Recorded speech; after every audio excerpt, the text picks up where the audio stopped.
Okay, well, here's a little bit of China in eastern Zimbabwe. This is Anjin, which is a joint venture between the Chinese and the Zimbabweans, mining diamonds in the controversial Marange fields, from where critics claim some of the diamond revenue is illicitly funneled to President Robert Mugabe's ZANU-PF party.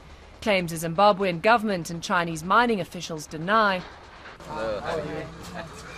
When CNN got exclusive access earlier this year to Marange, the Chinese welcomed us with lunch and speeches,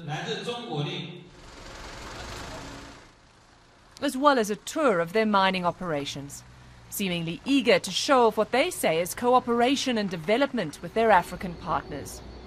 Many, like the US government, are highly critical of this Chinese venture and others across Africa. Critics argue the Chinese have exploited Africa's commodities to fuel their growth, that the relationship is uneven, unfair, neo-colonial. Even South African President Jacob Zuma has warned trade ties are unbalanced and unsustainable in the long term. But still, many African leaders, like President Bongo of Gabon, say they prefer doing business with the Chinese. What's the difference between a Chinese investor and a European investor or an American investor, from your point of view? The aim is still to make money. But what's the difference? Why would you say the Chinese have been so successful on the continent? Well, I think that it has to do probably with the policy of the Chinese government, you know, coming into a country, investing, and not really wanting to get involved. Not asking questions. Not asking questions, not wanting to be involved, not putting all those human rights issues. Domestic politics, yeah. Beijing just doesn't like lecturing other leaders, says the top Chinese diplomat in Africa. We do ask questions, but sometimes the style is different. Do you respect the people who sits in the position? Who is the president? You don't talk to the president like you talk to a student.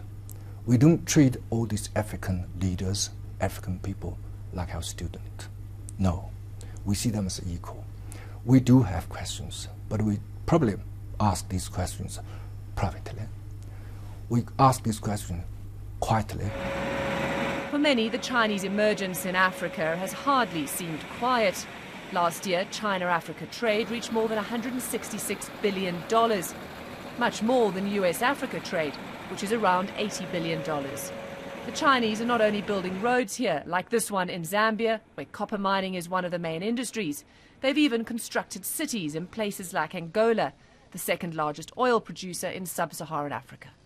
Mostly investing in commodities and energy, China gets roughly a third of its oil from Africa.